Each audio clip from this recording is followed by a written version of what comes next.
All right, welcome everyone to the playoffs of CPL. Yes, that's right, the playoffs, quarterfinals to be exact. We have Team 5 versus Samyang Fire, and with me I have Snail and Napoleon, two fellow members of Team 5. We've got the Zerg Protoss Terran trifecta, Tier 1, Tier 2, and Tier 3. This is the most balanced cast that CPL has ever had. Easily. Yeah, we got all the bases covered here today, so that's good. So, let's see. I figured today we would go from Tier 3 all the way up to Tier 1 in order. So these are our matchups. You may notice there's only 6 games, and that's because we had 3 walkovers. Yeah, CPL, where there's a 1 in 3 chance of getting a walkover with every game. So I guess we just get started. I mean, there's not much else to explain. You guys know the formula so far. So first game is going to be Snail versus kei-clone on Aztec. Oh boy. Yeah, this will be interesting. Yeah, I wasn't sure. I tried, honestly, I tried to get the other matchup because I didn't want to cast our own games, but you know, that's the hand we were dealt. So I guess this will be an analytical cast because, you know, we've got the player himself casting. Let me get rid of this first. So All Snail, right. do you want to give us some, like, what were you thinking going into this? Did you have anything prepared? Sure. So I think someone told me, it may have been you, Jake, that kei-clone likes to 9-pool. So Yeah. my main goal when I started this match was just play really solid and just kind of try to make sure I keep a probe alive, scout what he's up to, and for sure forge opening, probably one cannon regardless, and then just kind of go from there. Yeah, I think I actually casted kei-clone versus Bad Penny. I think maybe it was Barum. I don't know. I don't exactly remember what it was, but it was a ZVP, and there were 2 really great games. There was a huge macro game on Circuit Breakers, which was like a 30-minute game, and then the Protoss 2-gated him in the middle of the map. And look, there it is. That's a 9-pool by and there it kei-clone. is. And yeah, the main reason that I figured he would do this is because he only did it once in the series, but it was the last game and it was on Aztec. And he just ran straight by the cannons and killed the Protoss. Like, the Protoss tried this cute cannon rush thing. Oh wow, it's 9-pool speed as well. This is really aggressive. Yeah. So, I mean, it's you know, it makes sense for him to go for the same strategy that he won on so easily on this map, but again, you know, this is CPL. All of those replays are out there for everyone to have access to. So if you want to, you can research your opponent and just blind counter this kind of thing. Right. But I also think, like, being that it's a best of 1, I think starting with a fairly aggressive opening, pretty good call on his point. I just happen to be ready for it. So as soon as I see it, I immediately put down the 2 cannons and then just kind of try to distract his Zerglings. Oh yeah, this is not good. If you 9-pool, especially if you 9-pool speed, you do not want to be chasing this probe. Like, because, like, yes, he got the probe, but this is 20 seconds. That's like the distance between your natural to his natural. The amount of time that it took to kill that probe. And the probe already saw that you just hatched 6 Zerglings and that you have speed.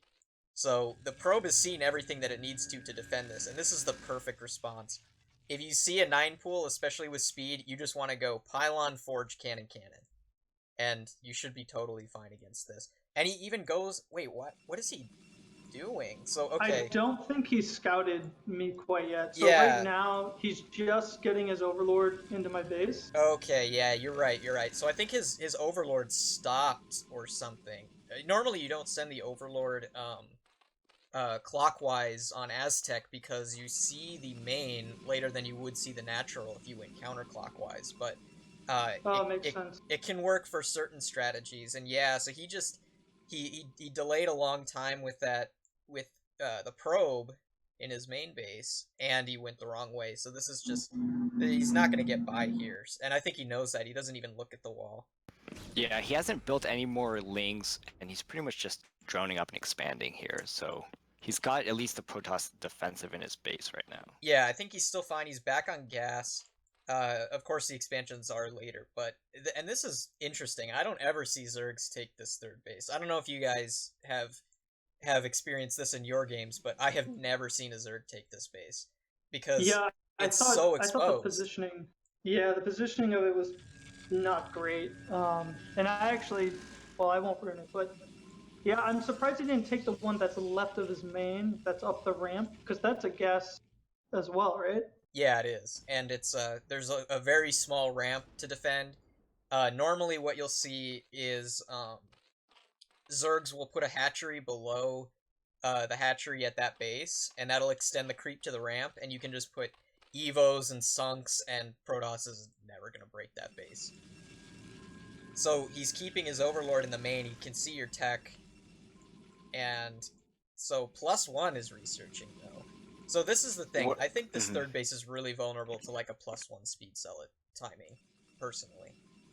So what I'm thinking of why he might want to expand, and I don't know exactly for Zerg, but it looks like maybe he wants to go for Hydras fast, and that maybe expanding in the direction of the Protoss could work. Yeah. But yeah, I see what you mean as far as defending this base.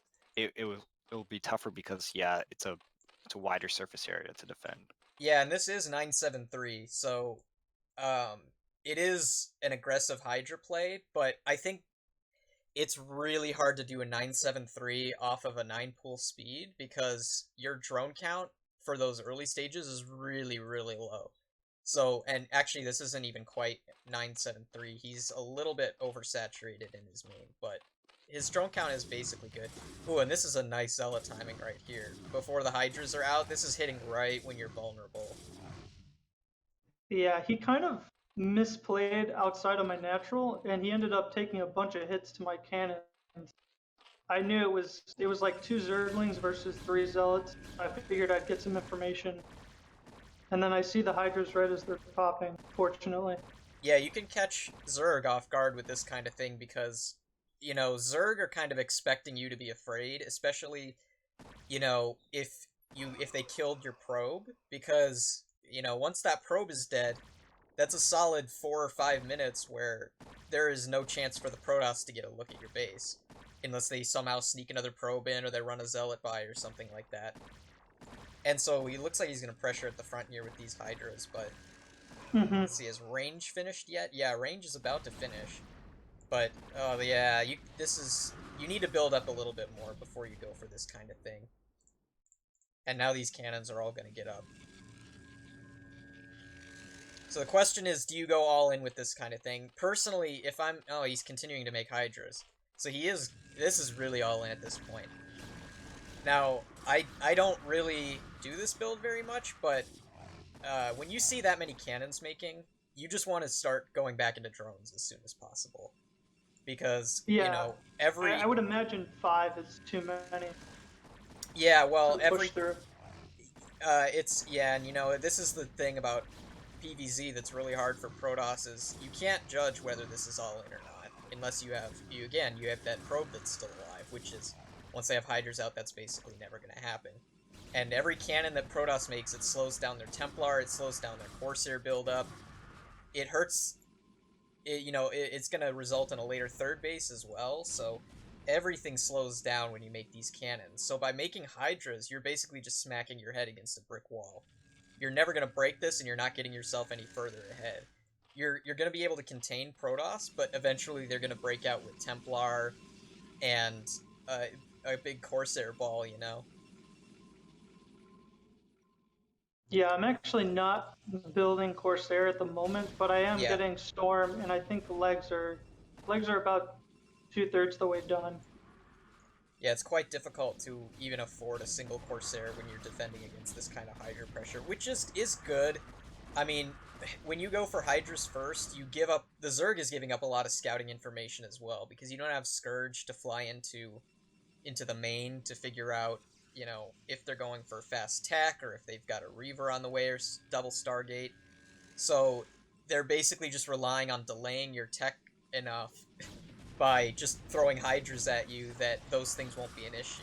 And oh, this is not a good engage for kei-clone. You have to sort of have this back and forth play where once the Zealots start running at you, then you back up and you take a few shots at the Zealots, and then they back up. And in that way, both Zerg and Protoss are sort of delaying their commitment. But he just committed full on into the Zealots, and yeah, now he's getting pushed back. Well, quite now these Zealots, significantly. have speed and +1, and I think he knew pretty much the timing is getting bad, where there's Templar getting out, and the Storm upgrade is finished, so it's definitely not a good position for Zerg right now. And look at the third base. I mean, there's 0 drones mining at this third base. So 17 drones total. At this point, you can't be at 10 minutes with 17 drones with Zerg and not have killed your opponent yet. Oh, and he just calls GG. Wow. Okay. So really well played. I mean, you countered his 9 pool perfectly, and I think his only major mistake there, besides the failed 9 pool, was he should have gone straight back into drones when he saw 5 cannons or 6 cannons. That kind of thing is it's you've already set them back enough at that point that you can afford to just go back into drones. The early Hydra tech is not too much of a handicap. So, good job. That's 1 point for Team 5. Yeah. We are 1-0. So, okay, next game is going to be, let's see. Oh, it's me versus Kanzaki. ZVT. What's the password for the... Oh, it's 5, I think. But you should be able to join on Okay, I got it. via friend. Yeah, I tried to just click the link